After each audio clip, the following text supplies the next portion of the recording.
애국 성도 여러분, 또 시민 여러분 안녕하십니까? 성서나라 송은근 목사입니다. 이제 그 문정권의 그 붕괴 조짐이 확실하게 드러나고 있다, 이런 그 제목입니다. 이 그 8월 15일 집회를 말이죠, 앞두고 이제 내일 3일 남았는데, 이 코로나라는 그 빌미로 이렇게 금지 불허 예정을 발표하고 있습니다. 헌법으로 이제 그 인정을 받아 판결까지 받아 놓았는데, 여러 가지 뭐 통계가 어떻고 해서 코로나 이야기로 해가지고 불허 예정을 했다는데, 이 정권이 붕괴될 수밖에 없는 여러 가지 이유를 이제 그 조급하고 이제 그 막다른 그 지점에 도달했다는 것을 반증을 하고 있는 것이라고 생각합니다. 자기들은 이제 문정권은 최고의 선방을 했다고 하면서 오늘 그 뭐 뉴스에도 어제죠, 하루 종일 그 매체에 한국 경제 성장을 OECD 가운데 37개국 가운데 1위를 했다, 선방을 했다, 이렇게 자랑을 하는 가운데, 그러나 그 감추어진 것을 들여다보니까 내년에는 34위를 전망을 한다는 것입니다.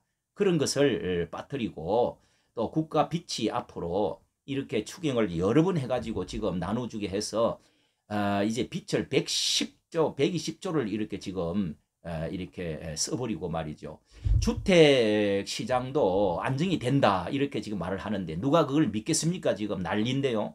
4대강도 이렇게 비가 40일 이렇게 와서 4대강에 이렇게 범람한 것도 이 한 가지 두 가지 뚝 터진 가지고 콕 집어 가지고 이제 부정적으로 자꾸 이렇게 발표하고 조사해보자 그러는데, 이것은 우리가 10년, 한 9년 됐다고 그래요. 9년 동안에 수재 의원금 낸다고 KBS에서 뭐 줄 서고 기업들 어린애들 돈 받고 한 거 한 번 있었습니까? 그리고 몇 사람이 죽었다는 거 있었습니까? 이번에 그 작은 일 터졌다고 그렇게 해가지고 하는 이것도 다 윗선입니다. 저희 그 옆에 이제 아라뱃길 경인 이제 경인 수로를 이명박 대통령 전 대통령이 이렇게 해놨는데 너무 장관이고 보기 좋고요. 물 잘 빠지고 여기에 수재 없고 항상 진흙으로 해가지고 인천 서구가 문제가 많았는데 아무 문제 없습니다. 그리고 너무 경치가 좋고 정서적으로 좋아가지고 항상 소풍 가고 우리 손자들이 거기서 이제 뛰놀고 그럽니다. 예? 자전거 타고 말이죠. 뭐 너무 이렇게 좋은데 조금 더 잘해, 더 전진하고 반대하지 않았으면 아마 더 좋아졌을 것입니다. 그렇습니다. 이 홍준표 전 그 대통령 후보도 9월 달에 붕괴설을 이야기해가지고 많은 호응을 받았고요. 정진석 그 의원은 이제 그만하고 이쯤해서 후위를 대비해야 되지 않느냐. 그래서 뭐 협박하는 거냐, 이런 그 싸움이 있습니다. 우리나라 그 대통령의 그 종말이 다 9분, 10분이 좋은 분이 아무도 없습니다. 참으로 어떤 분은 비참한 사람들이 많고요. 지금도 그 뭐 양산에 노후를 대비해서 퇴임을 대비해서 10억을 들여서 그 뭐 농부 원부를 만들어 가지고 농사를 짓지 않는데 뭐 부인이 가서 이제 뭐 밭을 메고 해가지고 어떻게 그렇게 해서 그런 것들도 대통령님의 모범을 보여야지요. 노무현과 같이 꼭 따라가려고 하는 그 모습을 보면 참 저는 안타깝고 우려가 되는 일이 참 많습니다. 노무현도 그렇게 하지 않았습니까? 노무현의 모든 정치적인 하지 못했던 이룬 것을 다 이루려고 지금까지 이제 3년 반, 4년을 가까이 해왔던 것이 이제 이 문정권이라고 저는 보는데요. 오늘 그 지지도도 말이죠, 이제는 돌이킬 수 없는 상황에 온 게 분명하게 보입니다. 이 뭐 엊그제 발표되어진 지난 월요일 날 항상 발표하는 리얼미터도 이제 그 8% 정도가 차이가 나버린 상태인데, 40% 이하만 떨어지면은 정말 이거는 회복할 수가 없는 상태가, 드디어 이 데일리안 이 RN서치에서 38.7%로 이 부정평가로 지지도가 떨어졌습니다. 30대에 이어서 40대도 무너지고 말았습니다. 서울에는 29%로 떨어지고 말았습니다. 1000명조차인데요. 이것은 이제 레임덕과 더불어 다시는 돌이킬 수 없는 그의 콘크리트 지지자들이 이제 뭐 어디 지역하고 콘크리트 지지자들만 남았는 거겠죠. 김여정의 그 표현대로 문 대통령은 이 선한 척, 깨끗한 척, 척병이 걸렸다는 것입니다. 똑똑한 척, 사랑이 많은 척. 그러면서 이제 더 이상 속지 않겠다. 이러면서 속을 만큼 쏘갔다. 더 이상 이제 상대할 자가 아니다. 이렇게 말하는 거 아닙니까? 이미지 정치, 소맨십. 그러니까 그 안에와 바깥이 다르다는 것입니다. 겉으로 포장을 자꾸 해가지고 안과 다르게 말을 하고 행동하고 정치를 해왔습니다. 예수님을 죽였던 그 대측점에 서 있었던 그 바리새인들이 바로 그런 사람들이었죠. 미국과 서방도 북한과 더불어 이제 그 대통령 문 대통령도 이상한 눈으로 지금 다 보고 내면은 이상하다. 왜 그러느냐? 이 뭐 다 알고 있죠. 남한 보수들도 이제는 알 만큼 다 알아가지고요. 더 이상 편으로 돌아갈 사람이 없습니다. 북한마저도 싫어합니다. 일본마저도 이제 아주 완전히 이제 그 상처를 깊이 나누지고 말았습니다. 이런 데서 종북, 종중으로 친북, 친중으로 나가면은 그럼 뭐 중국이 얼마만큼 힘을 써주겠습니까? 지금 어느 시대입니까? 세계 흐름이 어디입니까? 이와 같이 이제 고리무원의 상태가 되은 것 같습니다. 이것은 이 거짓과 윗선에 처음부터 서 있기 때문에 그런 거 아니냐. 이것은 모래 위에 서 있는 집은 언젠가는 무너진다는 것입니다. 왜 그러느냐? 저는 뭐 참 안타깝게도 이 박근혜의 탄핵과 촛불 뭐 혁명이라고 해가지고 서 있는데 그것마저도 참으로 의심스럽고 그것도 너무도 이 어떤 음모에 의해서 저는 시작된 것이다 하는 것을 알 수가 있습니다. 그것을 뭐 단적인 예로 여러 가지로 정황이 드러나는 것뿐만 아니라 더루킹 사건 지금 김경수 그것도 지금 기소가 되어가고 재판 가운데 있지 않습니까? 평화나무 무슨 뭐 출판사 어쩌고 그리고 오사카 영사관 뭐 들어보면 다 아는 거고 그리고 경인선 가자 그 여보 부인 김정수 역사가 경인선 가자 그거 다 그 증거들 아니겠습니까? 그렇게 볼 때 4.15 이번에 4월 15일 선거마저도 저 울산 그 선거는 어떻게 보는 겁니까? 이 모든 것이 거짓과 불의와 음모와 이런 것이 위에 서 있단 말이죠. 이번에도 선거 부정투표 안 보려고 막 저도 정말 그럴 수 있을까 했는데 정황으로 볼 때 이거는 사실인 것 같아요.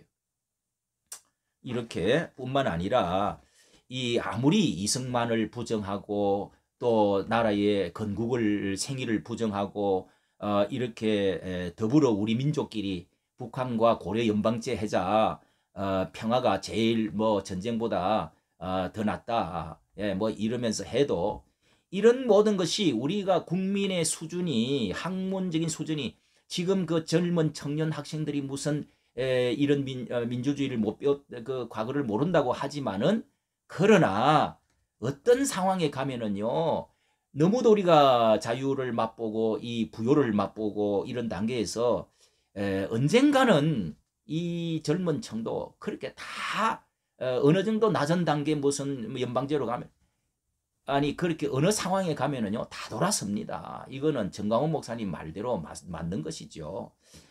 도덕적인 적폐도 너무도 지금 심각합니다. 아무리 하늘을 손바닥으로 가릴 수가 있겠습니까?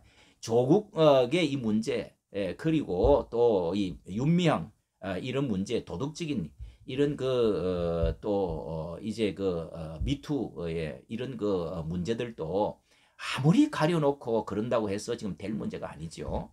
이 법치를 파괴하고 윤석열을 팔다리를 다 자르고 그렇게 해서 쫓아내고 이렇게 해도 그것도 태양을 손바닥으로 가리는 것입니다. 엎친 데 겹친적으로 부동산의 문제가 터지고 이것도 돌이킬 수가 없다고 저는 생각합니다.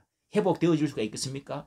오늘 뭐 2,000명을 수사대 이제를 만들어 가지고 그렇게 해서 뭘 이제 고발을 시키고 뭘 이제 벌금을 물리고 그런 거를 설치를 한다고 하는데 이거는 이제는 되지도 않는 것이죠. 이번에 이렇게 8월 15일을 앞두고 우리는 하나님이 과연 기뻐하시는 목표와 방향이 어떤 것이냐를 보면은 하나님이 미워하는 자를 사랑하는 것이 가나이까. 원수를 우리는 사랑하라고 하지만은 이제 그런 것에 이제 가장 초점이 뭐 성경적이라고 말을 하겠지만은, 그러나 그 사람들은, 그 위에 머리들은 대적자들, 원수들이고 적그리스도입니다.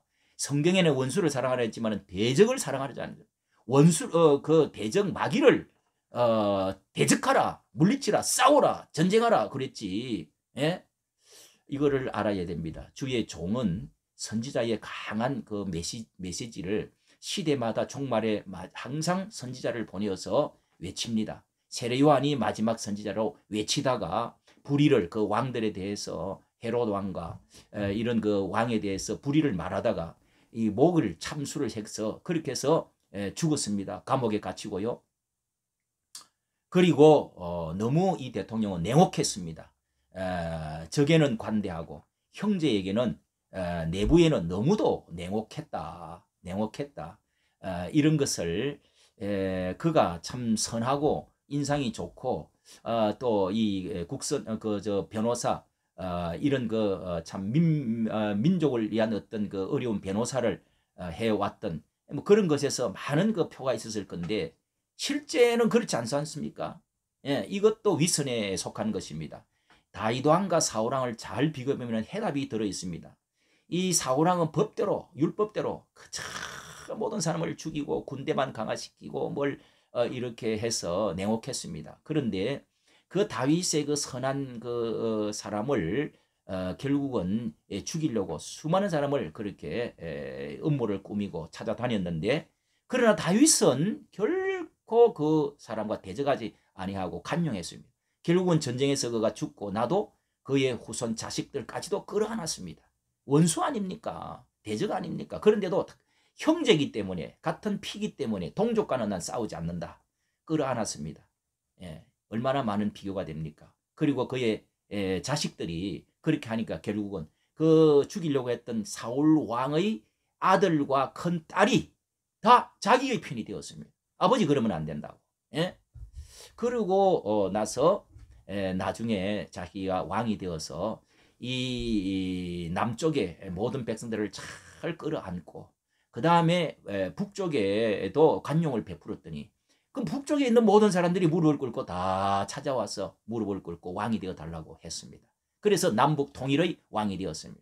이런 관용이 있어야 되는데 지금 이 대통령은 화합이 아니라 너무도 면독할 것 같이 양면을 나누고 극단적으로 나누고 모든 민족이 이념에 계층에 또 무슨 모든 것에 다 갈갈이 나누어 놓고 찢어 놓은, 이것이 안타까운 것이죠.